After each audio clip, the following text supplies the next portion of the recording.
ಸಾಯಿರಾಮ್. ಬಾಬಾ ಹೇಳ್ತಾ ಇದ್ದಾರೆ, ಮಗು ಇವತ್ತು 5 ವರ್ಷದ ಒಳಗಿರುವಂಥ ಮಕ್ಕಳಿಗೆ ತುಂಬ ಹೊಡೆಯಬೇಡ. ಯಾಕೆಂದರೆ ಒಂದು ಸಲ ಅವರಿಗೆ ಭಯ ಅನ್ನೋದು ಆವರಿಸಿಬಿಟ್ರೆ ಮುಂದೆ ನಿನ್ನ ಮಾತನ್ನು ಕೇಳುವುದು ಅಥವಾ ಹಿರಿಯರ ಮಾತನ್ನು ಕೇಳುವುದೇ ಕಷ್ಟವಾಗಿ ಬಿಡುತ್ತದೆ ಕಂದ. ಅದಕ್ಕಾಗಿ ನಿನಗೆ ಹೇಳ್ತಾ ಇದ್ದೇನೆ, ಅವರಿಗೆ ತುಂಬ ಹೊಡೆಯೋದು, ಹೆದರಿಸೋದು ಅದನ್ನೆಲ್ಲ ಮಾಡಬೇಡ. ಅರ್ಥ ಆಯ್ತಲ್ಲ ಏನು ಹೇಳ್ತಾ ಇದ್ದೇನೆ ಅಂತ? ಯಾಕೆಂದರೆ ಮಕ್ಕಳನ್ನು ಪ್ರೀತಿಯಿಂದ ಬೆಳೆಸಬೇಕು. ಹೌದು, ಒಂದೊಂದು ವಿಷಯದಲ್ಲಿ ಅವರಿಗೆ ಸಿಟ್ಟು ಮಾಡಬೇಕು, ಅದನ್ನು ಒಪ್ಪಿಕೊಳ್ಳುತ್ತೇನೆ. ಆದರೆ ಎಲ್ಲ ವಿಷಯಕ್ಕೂ ಅತಿಯಾದ ಸಿಟ್ಟು ಒಳ್ಳೆಯದಲ್ಲ. ಹಾಗೆಯೇ ಮುಂದಿನ ದಿನಗಳಲ್ಲಿ ಮಕ್ಕಳು ಮನೆಗೆ ಬಂದಾಗ ಏನೆಲ್ಲ ಯೋಚನೆಗಳು ಹಾಕಿಕೊಳ್ಳಬೇಕು ಹಾಕಿಕೊ. ಅದಕ್ಕೆ ನಾನು ಸರಿಯಾದ ಮಾರ್ಗದರ್ಶನ ಮಾಡುತ್ತೇನೆ. ಹಾಗೆ ನಡೆಯೋದಕ್ಕೂ ಅವರ ಮುಂದಿನ ಭವಿಷ್ಯಕ್ಕೂ ಅದು ಒಳ್ಳೆಯದಾಗುತ್ತದೆ. ಒಂದು ಮಾತು ಕಂದ, ಯಾವ ದಂಪತಿ ದೂರವಾಗ್ತಾ ಇದ್ದಾರೆ ಅನ್ನೋದರ ಚಿಂತೆಯಲ್ಲಿ ನೀನು ಜೀವನ ಕಳೀತಾ ಇದ್ದೀಯಲ್ಲ, ನೀನು ತಪ್ಪು ಮಾಡ್ತಾ ಇದ್ದೀಯ. ಯಾಕೆಂದರೆ ಮುಂದಿನವರ ಭವಿಷ್ಯ ಯಾರು ಕಂಡರು, ಆದರೆ ನಾನು ಕಂಡಿದ್ದೇನೆ. ನಾನು ಅವರ ಭವಿಷ್ಯನ ನೋಡ್ತಾ ಇದ್ದೇನೆ. ಅವರ ಭವಿಷ್ಯ ತುಂಬ ಉಜ್ವಲವಾಗಿದೆ. ಹೌದು, ಇರಬಹುದು. ಕರ್ಮಗಳ ಫಲದಿಂದ ಈ ಸಂದರ್ಭದಲ್ಲಿ ಈ ಮದುವೆ ಮುರಿದು ಹೋಯಿತು. ಚಿಂತೆ ಮಾಡಬೇಡ. ಮುಂದಿನ ಮದುವೆ ಕೂಡ ಹೀಗೆ ಆಗಬೇಕೆಂದೇನಿಲ್ಲ. ತುಂಬ ಅದ್ಭುತವಾದ ಲಾಭಗಳೇ ಇರುತ್ತವೆ. ಈಗ ಪೆಟ್ಟು ತಿಂದಂಥ ಹುಲಿ ಮತ್ತೆ ಈ ರೀತಿ ತಪ್ಪುಗಳನ್ನು ಮಾಡಲು ಸಾಧ್ಯವೇ ಇಲ್ಲ. ಬರುವಂಥ ಜೀವನವನ್ನು ತುಂಬ ಚೆನ್ನಾಗಿ ಅನುಭವಿಸಿ ಸಾರ್ಥಕವಾದ ಒಂದು ಜೀವನವನ್ನು ಅವನು ಮಾಡೇ ಮಾಡುತ್ತಾನೆ. ಚಿಂತೆ ಮಾಡುವಂಥ ಅವಶ್ಯಕತೆ ಇಲ್ಲ. ಕಳೆದುಕೊಂಡದ್ದು ಹೋಗಲಿ, ಮುಂದೆ ಬರುವುದು ಸುಖದಿಂದ ಇರುವಂಥ ಜೋಡಿನೇ ಆಗುತ್ತದೆ. ಎಲ್ಲ ರೀತಿಯಿಂದ ನೆಮ್ಮದಿನೇ ಇರುತ್ತದೆ. ಚಿಂತೆ ಮಾಡಬೇಡ ಕಂದ. ಹಾಗೆಯೇ ಮನೆ ಕಟ್ಟುವ ಯೋಚನೆ ತುಂಬ ಇದೆ ಅಲ್ವಾ? ಅದಕ್ಕಾಗಿ ಏನು ವ್ಯವಸ್ಥೆ ಬೇಕು ಅದನ್ನು ಮಾಡ್ತಾ ಇದ್ದೀಯ, ಮಾಡು.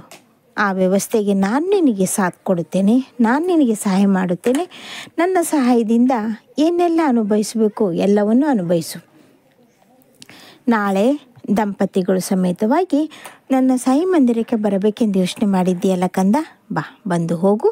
ನಿನಗೆ ಪ್ರಸಾದ ಸ್ವರೂಪವಾಗಿ ಏನು ಕೊಡಬೇಕು ಅದನ್ನೇ ಕೊಡುತ್ತೇನೆ, ನೀನು ಕೇಳೋದಕ್ಕಿಂತ ಮುಂಚಿತವಾಗಿ. ಹಾಗೆಯೇ ಮನೆ ಕಾಗದ ಪತ್ರ ಎಲ್ಲೋ ಇಟ್ಬಿಟ್ಟಿದ್ದೀನಿ ಬಾಬಾ, ಯೋಚನೆ ಆಗಿಬಿಟ್ಟಿದೆ ಅಂತ ಚಿಂತೆ ಮಾಡ್ತಾ ಇದ್ದೆ. ನೀನು ತುಂಬ ಸೇಫಾಗಿರೋ ಲಾಕರ್ನಲ್ಲೇ ಇಟ್ಟಿದ್ದೀಯ. ಅದನ್ನು ಯೋಚನೆ ಮಾಡುವಂಥ ಅಗತ್ಯ ಇಲ್ಲ. ಹಾಗೆಯೇ ಅದು ಕಳೆದು ಹೋಯಿತು ಅಂತಲೂ ಬೇಜಾರು ಆಗೋ ಹಾಗಿಲ್ಲ. ನಾನಿದ್ದೇನಲ್ಲ ನಿನಗೆ ಜ್ಞಾಪಕ ಮಾಡಲು ಹೇಳ್ತಾ ಇದ್ದೇನೆ, ಕೇಳು. ನೀನು ನಿನ್ನ ಮನೆಯಲ್ಲೇ ತುಂಬ ಸೇಫಾದ ಜಾಗದಲ್ಲಿ ಇಟ್ಟಿದ್ದೀಯ. ಅದನ್ನು ಹೋಗಿ ಹುಡುಕು. ನೀನು ಎಲ್ಲಿಟ್ಟಿದ್ದೀಯೋ ಅಲ್ಲೇ ಇದೆ. ಅಲ್ಲೇ ಕೈ ಇಡು, ಅಲ್ಲೇ ಸಿಗುತ್ತದೆ. ಅರ್ಥ ಆಯ್ತಲ್ಲ? ಹೋಗಿ ಹುಡುಕು. ಹಾಗೆಯೇ ಪ್ರತಿದಿನ ಕಂದ, ನೀನು ಬೆಳಗ್ಗೆ ಎದ್ದ ತಕ್ಷಣವೇ ಒಂದು ಕೆಲಸ ಮಾಡು. ಎದ್ದ ಕೂಡಲೇ ಮುಖ ತೊಳೆಯೋದು ಬೇಡ.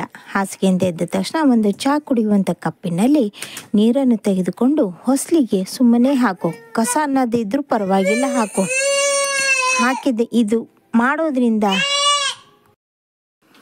ಹೀಗೆ ಹೊಸಲಿಗೆ ಎದ್ದ ತಕ್ಷಣ ನೀರನ್ನು ಹಾಕೋದ್ರಿಂದ ಬೆಳಗ್ಗೆಯಿಂದ ಬಂದಂಥ ಯಾವುದೇ ರೀತಿಯಂಥ ನೆಗೆಟಿವ್ ಶಕ್ತಿಗಳು ಮನೆಗೆ ಪ್ರವೇಶ ಮಾಡೋದಿಲ್ಲ. ನಾನು ನಿನ್ನನ್ನು ರಕ್ಷಣಾಪೂರ್ವಕವಾಗಿ ನಿಂದಿರಿಸುತ್ತೇನೆ. ಚಿಂತೆ ಮಾಡಬೇಡ ಕಂದ. ಹಾಗೆ ಬರೋಹುಣಿ ಭರತುಣಿ, ಹೌದಲ್ವಾ? ಜ್ಞಾಪಕ ಇದೆಯಾ ಎಲ್ಲಿಗೆ ಹೋಗಬೇಕೆಂದು?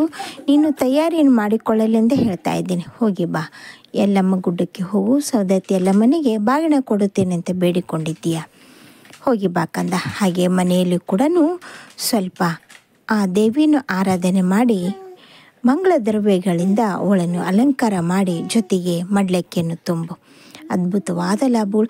ಹೀಗೆಲ್ಲ ಮಾಡೋದ್ರಿಂದ ನಮ್ಮ ಯಶಸ್ಸಿಗೆ ಸ್ವಲ್ಪ ದಾರಿದೀಪವಾಗುತ್ತದೆ. ಕತ್ತಲಿರುತ್ತದೆ ಜೀವನದಲ್ಲಿ, ಏನೋ ಸಮಸ್ಯೆಗಳು ಬಂದು. ಆದರೆ ಹೀಗೆ ಪೂಜೆ ಪುನಸ್ಕಾರ ಮಾಡೋದ್ರಿಂದ ದೀಪವಾಗಿ ನಿಲ್ಲುತ್ತವೆ ದೈವಗಳು. ಆ ದೈವಕ್ಕೆ ನಾವು ಚೈತನ್ಯ ಕೊಡೋದ್ರಿಂದ ನಮಗೆ ದಾರಿ ತೋರಿಸುತ್ತಾರೆ. ಅಷ್ಟೇ ಕೆಲಸ. ಹಾಗಾಗಿ ಇದನ್ನು ಹೇಳ್ತಾ ಇದ್ದೇನೆ, ಮಾಡಿಕೋಕಂದ. ಆದರೆ ಸ್ವಲ್ಪ ಶತ್ರುಗಳ ಕಾಟ ತುಂಬ ಆಗ್ತಾ ಇದೆ ನಿನಗೆ. ಚಿಂತೆ ಮಾಡುವಂಥ ಅವಶ್ಯಕತೆ ಇಲ್ಲ. ಆ ಹಿತಶತ್ರುಗಳಿಗೆ ಏನು ಪರಿಹಾರ ಬೇಕೋ ಮುಂದಿನ ದಿನಗಳಲ್ಲಿ ಖಂಡಿತವಾಗಿ ಹೇಳುತ್ತೇನೆ. ರಾತ್ರಿ ನೆಮ್ಮದಿಯಿಂದ ನಿದ್ದೆ ಮಾಡು. ನಾನಿದ್ದೇನೆ. ಇನ್ನೆಲ್ಲ ಸಮಸ್ಯೆಗಳನ್ನು ಬಗೆಹರಿಸಿ ನಾನು ನಿನಗೆ ನೆಮ್ಮದಿ ಜೀವನ ಕೊಡುತ್ತೇನೆ ಕಂದ. ಶುಭರಾತ್ರಿ.